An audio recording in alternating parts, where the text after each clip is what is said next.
혹시 지금 입고 있는 옷이 당신의 운을 가로막고 있는 건 아닌지 생각해 본 적 있으신가요? 우리가 무심코 입는 옷이 사실은 우리의 운명을 바꾸고 있을지도 모릅니다. 오늘 영상에서는 풍수지리학의 관점에서 어떤 옷차림이 우리에게 나쁜 운을 불러오는지, 그리고 피해야 할 옷차림에 대해 심도 있게 알아보겠습니다. 끝까지 시청하셔서 행운을 불러오는 옷차림을 선택하시길 바랍니다.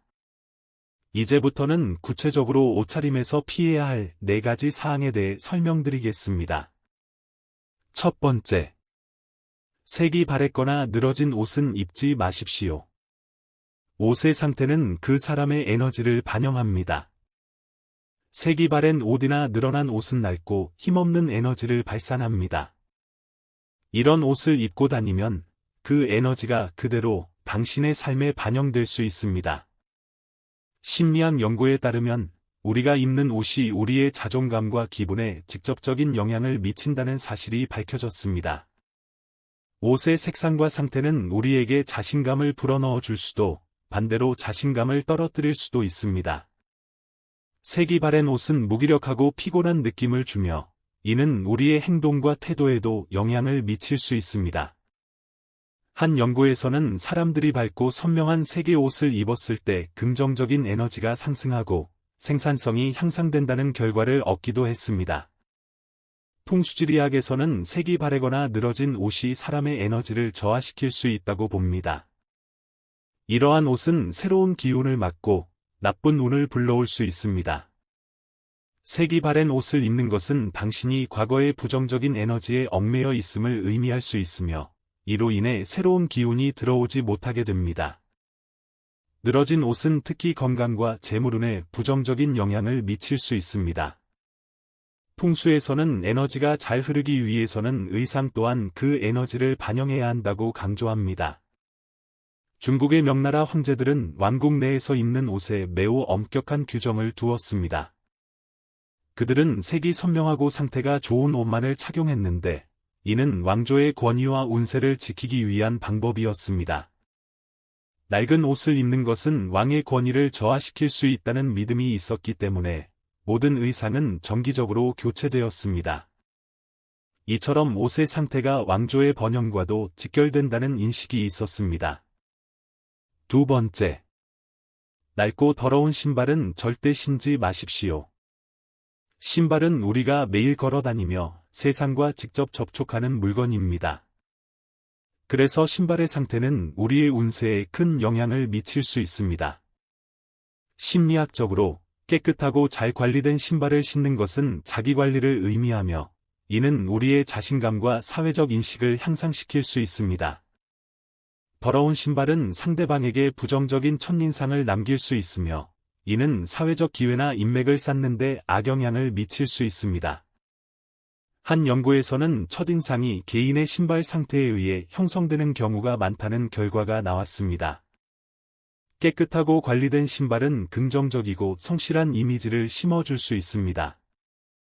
풍수지리학에서 신발은 발의 에너지를 통해 우리의 기운과 직접 연결됩니다. 신발이 낡고 더럽다면 그 에너지가 우리 삶에 부정적인 영향을 미칠 수 있습니다. 특히 재물운에 있어서 신발은 중요한 역할을 합니다. 깨끗하고 좋은 상태의 신발은 긍정적인 재물운을 불러올 수 있지만, 반대로 낡고 더러운 신발은 재물운을 가로막고 나쁜 운을 초래할 수 있습니다. 세 번째, 검은색 옷을 과도하게 입지 마십시오. 검은색은 강력한 에너지를 지닌 색상입니다. 그러나 과도하게 입으면 오히려 부정적인 영향을 미칠 수 있습니다.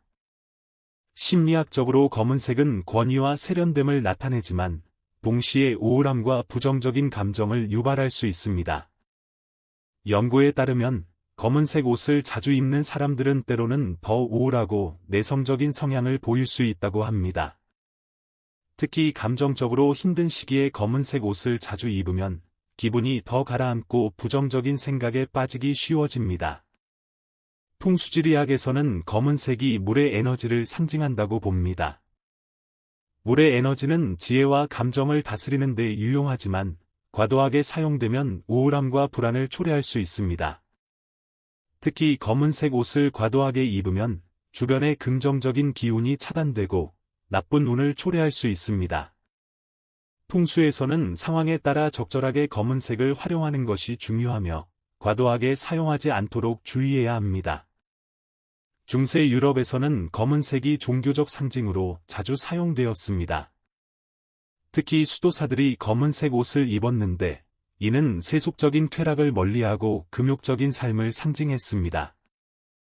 그러나 이러한 검은색 옷은 종종 고립과 우울을 상징하기도 했습니다. 한편 르네상스 시대의 상류층 사이에서도 검은색이 유행했지만 이는 고급 염료의 가치를 반영하는 동시에 권위와 고독을 나타내기도 했습니다. 네 번째, 구겨진 외투는 입지 마십시오. 외투는 외부로부터의 에너지를 막아주는 역할을 합니다. 하지만 구겨진 외투는 그 역할을 제대로 수행하지 못할 수 있습니다. 구겨진 옷은 대체로 지저분하고 정돈되지 않은 인상을 줍니다. 이는 사람들에게 신뢰감을 주지 못할 수 있으며 직장이나 중요한 자리에서 불리하게 작용할 수 있습니다. 한 연구에서는 깔끔한 옷을 입은 사람들이 더 신뢰받고 사회적으로 더 높은 평가를 받는다는 결과를 제시했습니다. 구겨진 외투는 특히 직장에서 부정적인 영향을 미칠 수 있으며 중요한 순간에 우리의 이미지와 운세를 좌우할 수 있습니다. 풍수지리학에서 외투는 우리의 보호막과 같은 역할을 합니다. 외투가 구겨지면 그 보호막이 약해져서 외부의 부정적인 에너지가 쉽게 들어올 수 있습니다. 구겨진 외투는 특히 여행운이나 대인관계에서 나쁜 영향을 미칠 수 있습니다. 풍수에서는 외투를 항상 깔끔하게 유지하며 정돈된 상태로 입는 것이 중요하다고 말합니다. 고대 중국의 황제들은 외출 시에 항상 깔끔하고 정갈한 외투를 입었습니다. 이는 그들이 외부의 부정적인 에너지로부터 자신을 보호하고 자신의 권위를 유지하기 위한 방법이었습니다. 또한 구겨진 옷을 입는 것은 그들의 지위를 저하시킬 수 있는 행위로 간주되었기 때문에 모든 외출복은 항상 철저히 관리되었습니다. 오늘 살펴본 바와 같이 우리의 옷차림은 단순히 외모를 꾸미는 것 이상의 의미를 지닙니다. 풍수지리학의 관점에서 볼 때 색이 바래거나 늘어진 옷, 낡고 더러운 신발, 과도한 검은색 옷, 그리고 구겨진 외투는 우리의 운을 가로막고 불행을 초래할 수 있습니다. 옷차림을 신경 쓰는 작은 습관이 우리의 운명을 바꿀 수 있습니다. 오늘 영상이 여러분의 옷차림과 운세를 개선하는 데 도움이 되길 바랍니다. 다음 영상에서도 더욱 흥미롭고 유익한 내용을 준비하겠습니다. 여러분 모두 좋은 운을 맞이하시길 바랍니다. 오늘 영상이 유익하셨다면 좋아요와 구독 부탁드립니다. 다음에도 더 흥미롭고 유용한 정보를 가지고 찾아뵙겠습니다. 모두 행운을 빕니다.